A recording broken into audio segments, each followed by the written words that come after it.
अब फड़ा पेन के बारे में तो अच्छे से ध्यान देके सुनना, नहीं तो हमारे लोग भटक रहे बहुत।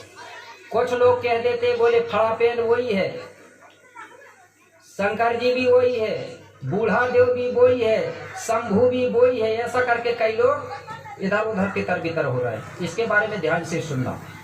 फड़ा पेन गोडी शब्द है। फड़ा यानी होता है बड़ा, पेन यानी देवता मतलब, ठीक है। तो फड़ा पेन का हिंदी में हुआ बड़ा देव। अब बड़ा देव तो समझ गए, लेकिन कुछ लोग कह रहे हैं कि शंकर जी ही बड़ा देव है। मेरे भाइयों, शंकर जी बड़ा देव नहीं है, शंकर जी शंभू हो सकता है, ठीक है। क्या है? शंभू है, राजा है। तो शंभू अलग है और बड़ा देव अलग है। कैसे अलग है आपको बता रहा हूं।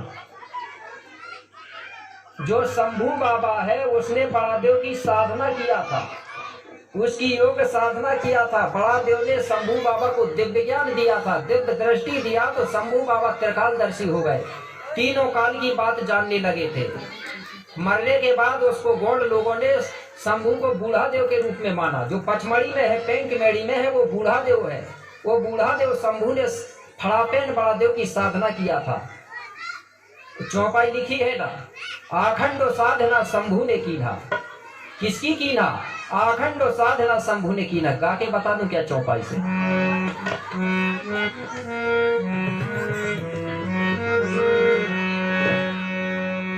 आखंड साधना शंभू ने की ना,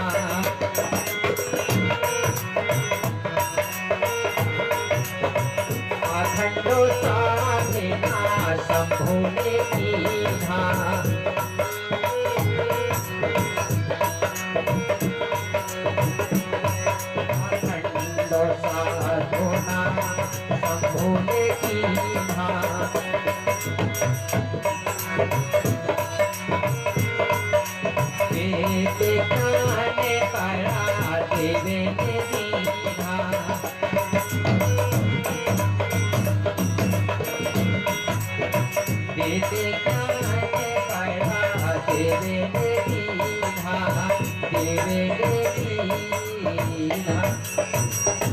समझ आई ना चौपाई? आखंड साधना शंभू ने की ना और दिव्य ज्ञान बड़ा देव ने दीना। तो अलग अलग हुए कि नहीं? शंभू ने अखंड साधना किसकी किया? बड़ा देव की, तब बड़ा देव ने दिव्य ज्ञान दिया। अब बड़ा देव कौन है? तो फिर भाई, जब शंभू भी नहीं है, ये विचार उठता होगा ना आपको। बड़ा देव के बारे में आप लोगों ने सबने पढ़ा है और सुना है, बता रहा हूं कैसे।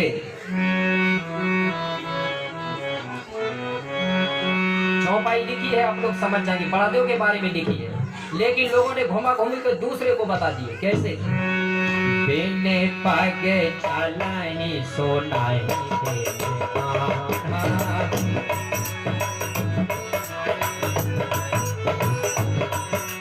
बिने पागो चलाई सोनाई बेटे कान्हा जगे में करते हे लोभी दीना।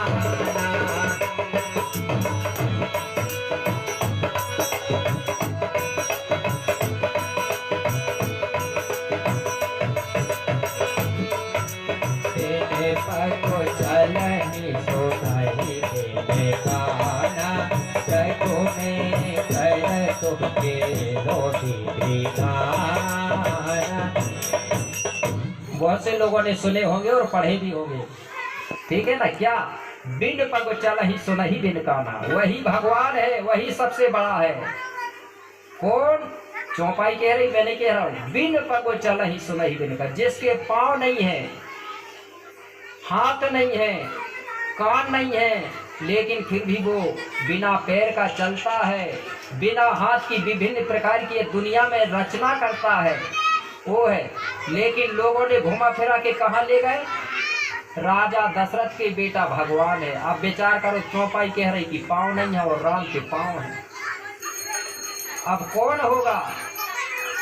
उसी को, उसी शक्ति को कुछ लोगों ने भगवान नाम दिया है। क्या नाम दिया है? भगवान। अब विचार करो, भगवान कौन है? वो सबसे बड़ा, जिसके हाथ नहीं, पांव नहीं, आंख नहीं, नाक नहीं देखा, और अपनी तुपनी कौन चलाई भैया? भगवान ने भी नहीं देखा कहते, ठीक है ना। भगवान, सभी पढ़े लिखे लोग हैं, पढ़े लिखों को जल्दी समझ आएगा, ठीक है ना। कैसे?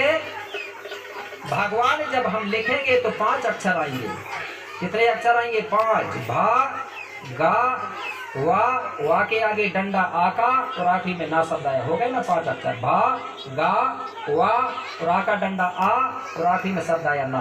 तो पहला अक्षर है भा। भा का मतलब होता है भूमि, भूमि यानी धरती। क्या हुआ? धरती दाई, पृथ्वी। दूसरा अक्षर कौन सा है? गा। गा अक्षर। गा का मतलब होता है गगन, गगन यानी आकाश तत्व है, आकाश देवता। तीसरा अक्षर वा।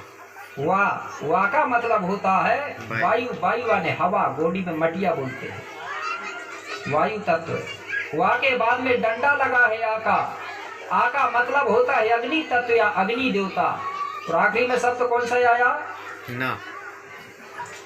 नीचे वाले बोलो। ना। ना का मतलब होता है नीर, नीर यानी जल तत्व, पानी। हुआ ना? पांचों आ गए कि नहीं? जल, वायु, अग्नि, आकाश और धरती, ये 5 ही अक्षरों में समाहित हो गए। आप बताइए चौपाई इसने तो सही किया है कि नहीं? उसने कहा है कि भगवान वो है जिसके हाथ पांव नहीं है। आप बताइए 5 जो देवता है इनके हाथ पांव है क्या? पानी के पांव है, मात्र शक्तियां। हाँ, पानी के पैर किसने देखा? हाथ उठा के बताना जरा। नहीं देखा। अग्नि देवता के नहीं देखा। तो सही तो कहा है चौपाई ने कि सबसे बड़ा ये है कौन? जल, वायु, अग्नि, आकाश और धरती। इन्हीं की योग साधना शंभु ने किया था मेरे भाई। 5 तत्वों की साधना, ठीक है ना? इसलिए उसको दिव्य दृष्टि प्राप्त हुई थी। समझ गए ना बड़ा देव कौन है? और बड़ा देव का कभी जन्म नहीं होता, बड़ा देव का कभी मरण नहीं होता। कि होता है? अग्नि देवता को जन्म लेते देखा किसी ने? जल देवता को? ये जो 5 देवता है जिसको हम फड़ापेन कहते हैं वो प्रकट होते हैं। और ये 5 देवता को प्रकट आप भी कर लोगे। अग्नि देवता को तुम ही प्रकट कर लोगे कि नहीं कर सकते? नहीं कर पाओगे। मात्र शक्तियां। भैया लोगों ठीक है, थोड़ा शांत रहना। कौन कौन महिला है जो अग्निदेव को प्रकट कर सकती? जरा हाथ उठाना। ये महिला अग्निदेव को प्रकट कर लेगी, इधर कर लोगी? कैसे करोगे? कुछ महिलाएं घबरा रही है कि बोले हमारे पास तो कोई यंत्र मंत्र तंत्र है ही नहीं, हम कैसे प्रकट करेंगे? मेरे भाई, अग्नि देवता को प्रकट सभी लोग कर लोगे, लेकिन हमारे दिमाग में दूसरे लोगों ने गोबर भर दिया है, विवेक कम है, कर्म नहीं है। जब अग्निदेव प्रकट नहीं कर सकती तो फिर खाना बनाते कैसे हैं? आए वैज्ञानिक युग है, पढ़ाई लिखाई की जरूरत है, शिक्षा की जरूरत है। आज विज्ञान ने माचिस तैयार कर दिया, माचिस पाड़िए अग्निदेव प्रकट। मंत्र पढ़ोगे क्या हुआ? जब अग्निदेव ऐसे प्रकट हो रहा है तो मंत्र की क्या जरूरत? ठीक है ना? तालाब खोदिए, कुआं बनाइए, बोर कराइए, जलदेव प्रकट। कि बैठे रहोगे माला जपते रहोगे कि जल प्रकट हो जाए करके? ऐसा कभी नहीं होता, ये अंधविश्वास है। इसलिए पढ़ाई लिखाई करो, शिक्षित बनो। डॉक्टर भीमराव अंबेडकर ने कहा था ना, क्या कहा था? शिक्षा वो शेरनी का दूध है, ठीक है ना? शिक्षा वो शेरनी का दूध है, जो पिएगा वो दहाड़ेगा, और जो शिक्षा रूपी दूध को नहीं पिएगा वो रात को, जैसे वो लड़ैया होती है ना, वो रात को चिल्लाएगा, लड़ैया जैसा चिल्लाएगा। इसलिए पढ़ना जरूरी है। तो इस प्रकार से मेरे भाइयों फड़ापेन के बारे में मैं बता रहा था। सभी को समझ आ गई फड़ापेन?